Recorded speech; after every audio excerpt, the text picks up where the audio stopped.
की शुरू होता है जहाँ पीछे के सीन में यानी कि को सेयोंग टोक का बचपन में जब ये उसकी मॉम के साथ मेडिकल में आया था तब एक इमरजेंसी पेशेंट को एम्बुलेंस में लाते टाइम उसके स्पिरिट को ये देख पाते थे। मतलब बचपन से ये सारे घोस्ट यानी कि स्पिरिट को देख पाता था और उनको मदद भी करता था। अब रिसेंट का सीन में ओटी के अंदर को चाह को बोलता है चलो मिलके इस ऑपरेशन को ऑपरेट करते हैं। चा को बॉडी से घुस के बाद डॉक्टर आन को बोलता है तुम ओटी से बाहर जाओ, क्योंकि ये असल में चा ही था ना, इसलिए वो आन को ऐसा बोला। मैं सोलो सर्जरी करना चाहता हूँ। यही भी होता है, चा को की मदद से अब सर्जरी करता है जो कि सक्सेसफुल भी रहता है। सही जिन चा के पास बैठ के रो रही थी और ये भी बोल रही थी कि तुम कितने दिन तक ऐसे हालत में रहोगी।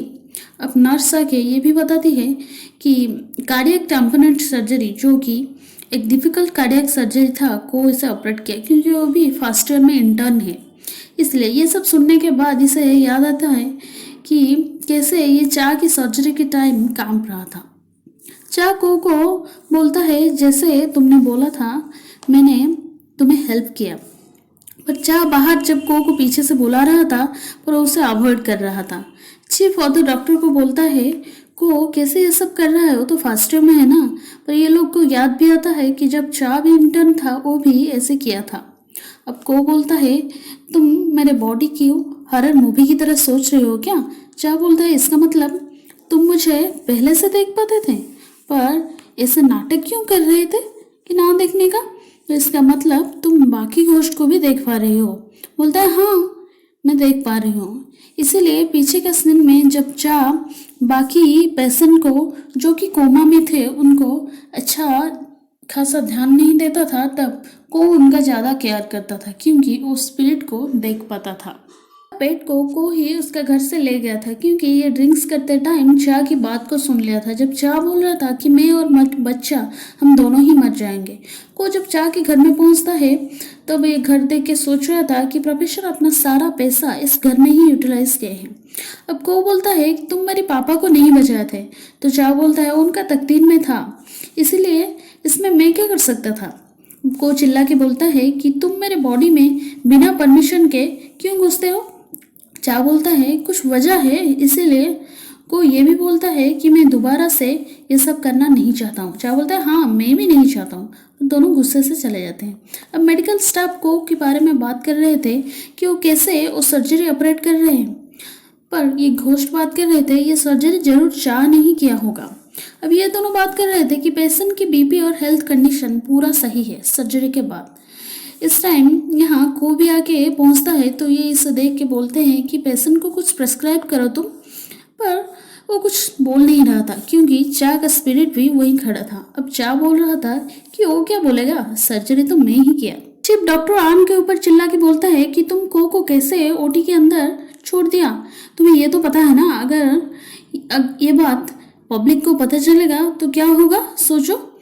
हान फोन पर किसी को सर्जरी का पूरा फुटेज मांग रहा था। अब चा को की बात को याद कर रहा था कि वो बोल रहा था कि मैंने तुम्हें पहली बार स्ट्रीट पर देखा था। ये दोनों पेशेंट के पास थे। तब को बोलता है कि तुम यहाँ से जाओ, अगर तुम यहाँ रहोगी ना तो मैं मेरे पेशेंट के साथ कंफर्टेबल नहीं हो पा रहा हूँ। तो चा बोलता है नहीं वो मेरा पेशेंट है, तुम यहाँ से जाओ। और दोनों जैसे झगड़ते रहते हैं। पर इन दोनों के बीच एक ही सिमिलरिटी था, जब वे पेशेंट के पास उनकी फैमिली को देखते हैं ये दोनों बहुत खुश हो रहे थे। से जिन चा के पास बैठ के बोल रही थी कि तुम जानते हो आज को कार्डियक सर्जरी किया है और वो भी इतने कम उम्र में, पर वो तुम्हारी सर्जरी क्यों अच्छे से नहीं किया।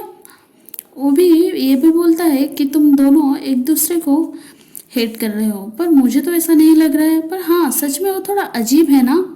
को घर लौट के अपनी पापा की फोटो को देख के सोच रहा था कि जब वो बचपन में था तब उसके बचाने के लिए उसके पापा ने बोट से जंप मारी थी, इसकी वजह से ही उनका डेथ हो गया था।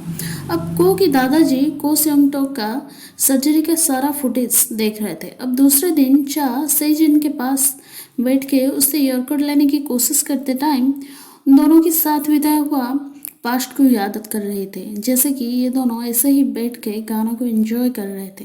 अब को दूर से चा को देख के यहाँ से जिन के पास आके बोलता है मेरे पास पार्किंग वायलेंस का पेपर आया है, फाइन भी दिया गया है $1000। से जिन को ये कुछ समझ नहीं आ रही थी तो ये बोलता है क्या तुम बोल रहे हो, मैं कुछ समझ नहीं पा रहा हूँ। चा बोलता है हाँ सुनो, हम दोनों ये सब बाद में बात कर लेंगे ना, क्योंकि वो प्रीवियस एपिसोड में हम देखे थे कि चा की स्पिरिट को के कार को ड्राइव करके ले गया था। अब को की पीछे चा भी जाके बोलता है, अच्छा ठीक है, मैं तुम्हारा फाइन भर दूंगा, मेरी बेबी यानी कि चा की पेट को जो कि एक स्क्विरल था उसे तो दे दो। अब मैगजीन वाले आके कोस की सियोंगटो की सर्जरी के बारे में पब्लिश करने के लिए उससे कंसर्ट लेना चाहते थे। आर्टिकल को मेडिकल में सब पढ़ रहे थे और ये सब हान का काम था और सर्जरी के बारे में भास्टली पब्लिश करने के लिए। अब इस मैटर को तुम क्यों हाईलाइट कर रहे हो, ये पूछने पर हान बोलता है कि तुम तो हाईली क्वालिफाइड भी हो, पर क्या हो गया ये पब्लिश करने पर, और वैसे भी चा तो ये सब नहीं कर पा रहा था। अब चा यहाँ सुन के ये सब बोल रहा था कि अपने आप को कि ये क्या बकवास है, ये सब ये क्या। अब को के जाने के बाद हान फोन पर किसी को बोल रहा था उसे कुछ टाइम के लिए हीरो बनने दो, और जितना ऊंचाई चढ़ेगा उतना ही गिरेगा। और ये बात चा के स्पिरिट भी यहाँ सुन लेता है।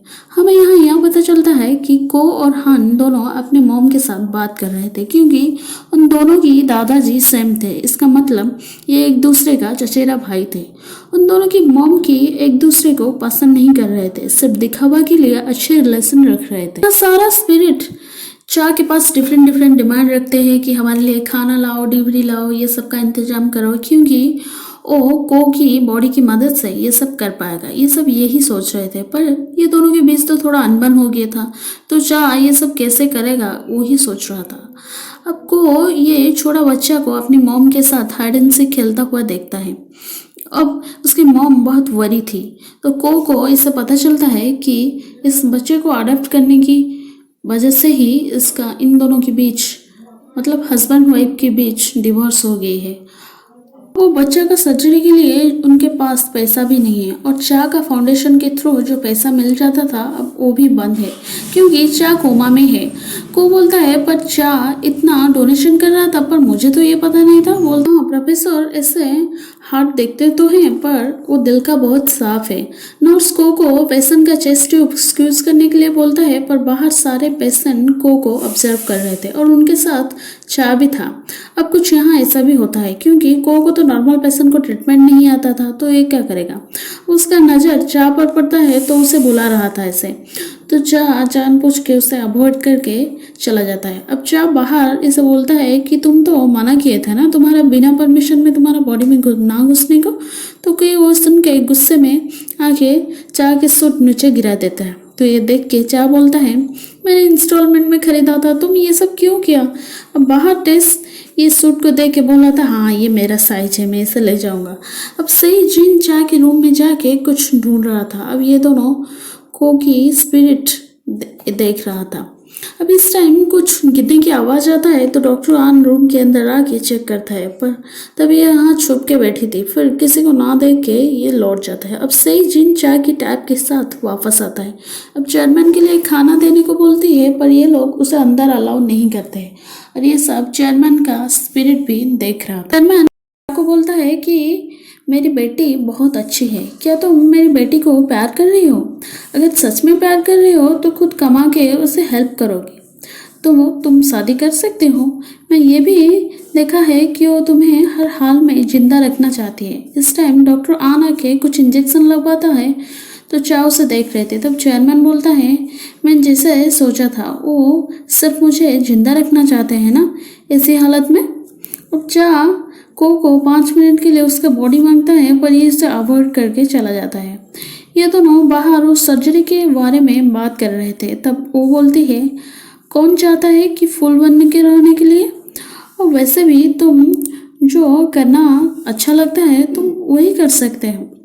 अब को जाने के बाद तेज यहाँ आके इसके पास बैठ के उसे पूछता है क्या वो अच्छा बंदा है, तो ये बोलता है उनके पास मैं बहुत कर्जी हूँ।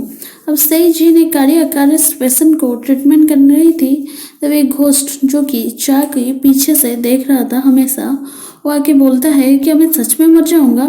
अब पिछले एपिसोड में जिस मोटरसाइकिल की वजह से ये एक्सीडेंट हुआ था, मतलब चा के एक्सीडेंट हुआ था, ये वही घोस्ट था जो कि कोमा में था। अब ये बच्चा को के पास आके बहुत रो रहे थे और पूछ रहा था कि डॉक्टर क्या मैं सच में मर जाऊंगा।